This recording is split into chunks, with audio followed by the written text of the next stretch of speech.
Hi മക്കളെ, learn and തിങ്കിൻ്റെ ഇന്നത്തെ ക്ലാസ്സിലേക്ക് എല്ലാവർക്കും സ്വാഗതം. അപ്പോൾ നിങ്ങൾ വെക്കേഷനൊക്കെ അടിച്ചു പൊളിക്കുകയായിരിക്കും. ഇനി നമ്മൾ അടുത്തത് 10ാം ക്ലാസ്സിലേക്കാണ് അല്ലേ. 10ാം ക്ലാസ് എന്ന് പറയുമ്പോൾ മിക്കവർക്കും പേടിയാണ് ഉണ്ടാകുന്നത് അല്ലേ. 10ാം ക്ലാസ് ആണല്ലോ എന്നുള്ളൊരു പേടിയുണ്ട്. പക്ഷെ അതിൻ്റെ ആവശ്യമില്ല.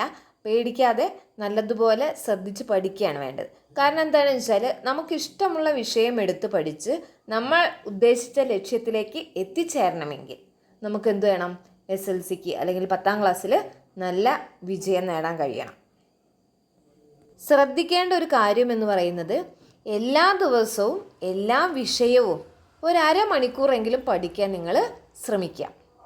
ആഴ്ചയിൽ അവസാനം അതിൻ്റെ റിവിഷനും നടത്തുക. ഓരോ ആഴ്ചയിലും അവസാനം ശനി ഞായർ ദിവസങ്ങളിൽ അതിൻ്റെ റിവിഷനും കൂടെ നടത്തി കഴിഞ്ഞാൽ നിങ്ങൾക്ക് നല്ല മാറ്റമുണ്ടാവും.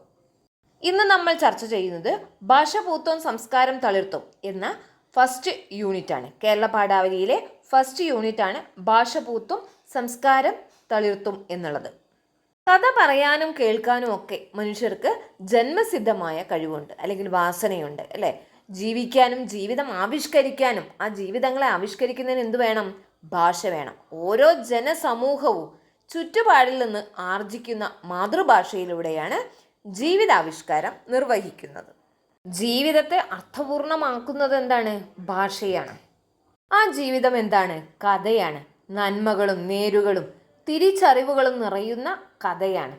കഥ പറഞ്ഞും കഥയിൽ ജീവിച്ചുമാണ് ജീവിതത്തെ കഥയുള്ളതാക്കി മാറ്റുന്നത്. ഇവിടെ പ്രവേശകമായി നൽകിയിട്ടുള്ള OV വിജയന്റെ ഖസാക്കിന്റെ ഇതിഹാസത്തിലെ ഒരു ഭാഗമാണ് തന്നിട്ടുള്ളത്.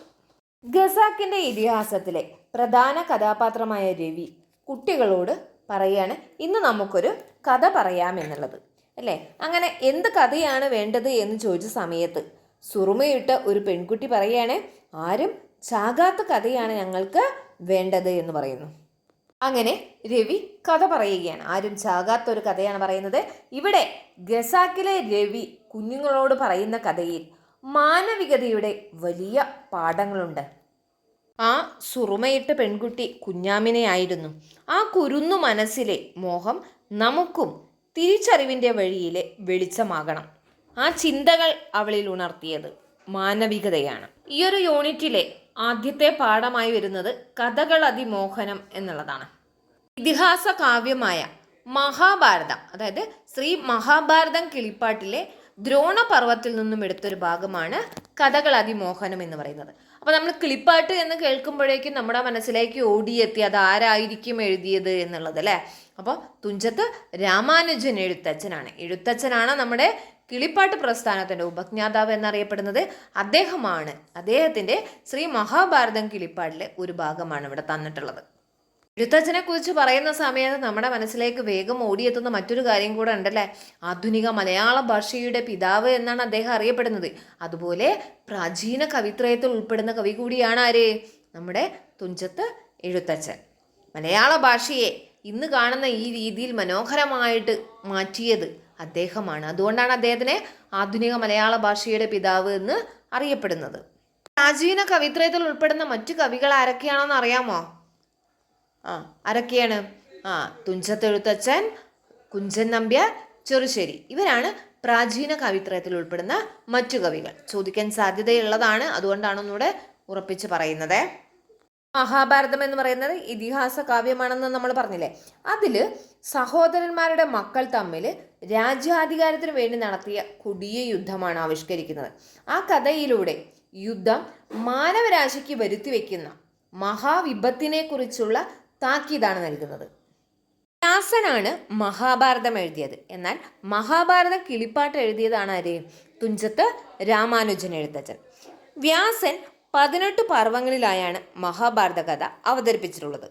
6ാമത്തേത് ഭീഷ്മപർവമാണ്. കൗരവസേനയുടെ സർവ്വസൈന്യാധിപനായ ഭീഷ്മർ ആയിരുന്നു കുരുക്ഷേത്ര യുദ്ധത്തിൽ ആദ്യഘട്ടത്തിൽ സേനയെ നയിച്ചിരുന്നത്. ശിഖണ്ഡിയെ മുൻനിർത്തി പാണ്ഡവർ നടത്തിയ യുദ്ധത്തിൽ ഭീഷ്മർ ശരശയ്യയിലായി. കുരുക്ഷേത്ര യുദ്ധത്തിൻ്റെ 11ാം ദിവസം ഭീഷ്മരുടെ പതനത്തിനു ശേഷം ദുര്യോധനൻ ഏറെ ദുഃഖിതനായിരുന്നു. അങ്ങനെ ദുഃഖിച്ചിരിക്കുന്ന സമയത്താണ് അവിടേക്ക് കർണൻ വരുന്നത്. തൻ്റെ സമീപത്തെത്തിയ കർണനോട് കൗരവപക്ഷത്തെ നയിക്കാൻ ഏവർക്കും സമ്മതനായ സേനാനായകനെ വേണമെന്ന് അദ്ദേഹം പറയുന്നു. കർണൻ സേനാനായകത്വം ഏറ്റെടുക്കണമെന്നായിരുന്നു ദുര്യോധനൻ്റെ ആവശ്യം. പക്ഷേ അത് കർണൻ വിനയപൂർവ്വം നിരസിക്കുകയാണ് ഉണ്ടായത്. എന്നാൽ സർവഗുരുവും സർവശക്തനുമായ ദ്രോണാചാര്യർ നായകത്വം ഏറ്റെടുക്കണമെന്നായിരുന്നു കർണൻ്റെ നിർദ്ദേശം. തുടർന്ന് ദ്രോണാചാര്യരെ സേനാധിപതിയായി അഭിഷേകം ചെയ്യുന്നു. 11 മുതൽ 15 വരെയുള്ള 5 ദിവസം ദ്രോണാചാര്യർ കൗരവസേനയ്ക്ക് ശക്തമായ നേതൃത്വം നൽകുന്നു. മഹാഭാരത കാവ്യത്തെ 21 പർവ്വങ്ങളിലായാണ് എഴുത്തച്ഛൻ ശ്രീ മഹാഭാരതം കിളിപ്പാട്ടിൽ അവതരിപ്പിക്കുന്നത്. മഹാഭാരതത്തിലെ 9ാമത്തെ പർവ്വമായ ദ്രോണപർവ്വത്തിലെ വരികളാണ് നമുക്ക് പഠിക്കാനുള്ള ഈ കഥകളതിമോഹനം എന്നുള്ള പാഠഭാഗത്തുള്ളത്. കഥയുടെ സംഗ്രഹമാണ് ഞാനിവിടെ പറഞ്ഞിട്ടുള്ളത്. ആ കാര്യം ഒന്ന് മനസ്സിലാക്കി വെക്കുക. അത് വളരെ ഇമ്പോർട്ടൻ്റ് ആണ്. അതിൻ്റെ ആ സംഗ്രഹം അറിഞ്ഞു കഴിഞ്ഞാൽ അതിൽ നിന്ന് വരുന്ന ഒരുവിധം ചോദ്യങ്ങൾക്കൊക്കെ നിങ്ങൾക്ക് ആൻസർ ചെയ്യാൻ കഴിയും. ഈ ഒരു പാഠഭാഗത്തിൻ്റെ, അതായത് കഥകളതിമോഹനം എന്ന പാഠഭാഗത്തിൻ്റെ സംഗ്രഹമാണ് ഞാനിവിടെ പറഞ്ഞിട്ടുള്ളത്. അപ്പോൾ ആ സംഗ്രഹം എല്ലാവർക്കും മനസ്സിലായിട്ടുണ്ടാവും എന്ന് കരുതുന്നു. പിന്നെ പറയാനുള്ളത്, നിങ്ങൾക്ക് ഈ പാഠഭാഗവുമായിട്ടോ മലയാളം വിഷയവുമായിട്ടോ എന്ത് സംശയമുണ്ടെങ്കിലും നിങ്ങൾ എന്നോട് ചോദിക്കുക. ഞാൻ പറയാം. നിങ്ങളുടെ സംശയങ്ങൾക്കുള്ള മറുപടി നിങ്ങളോടൊപ്പം ഞാനും ഉണ്ട് എന്ന് കരുതുക. എന്ത് സംശയവും എപ്പോഴും ചോദിക്കാവുന്നതാണ്. നിങ്ങളുടെ സപ്പോർട്ട് വേണം. അപ്പോൾ എല്ലാവർക്കും ഇത് മനസ്സിലായിട്ടുണ്ടാവും എന്ന് കരുതുന്നു. ഓക്കെ. ഈ ക്ലാസ് നിങ്ങൾക്ക് ഇഷ്ടപ്പെട്ടിട്ടുണ്ടെങ്കിൽ നിങ്ങളൊന്ന് ലൈക്ക് ചെയ്യുക, ഷെയർ ചെയ്യുക കേട്ടോ, സബ്സ്ക്രൈബ് ചെയ്യുക. അതുപോലെ തന്നെ ലൈവ് ക്ലാസ്സുകൾ ആവശ്യമുണ്ടെങ്കിലും പറയണേ.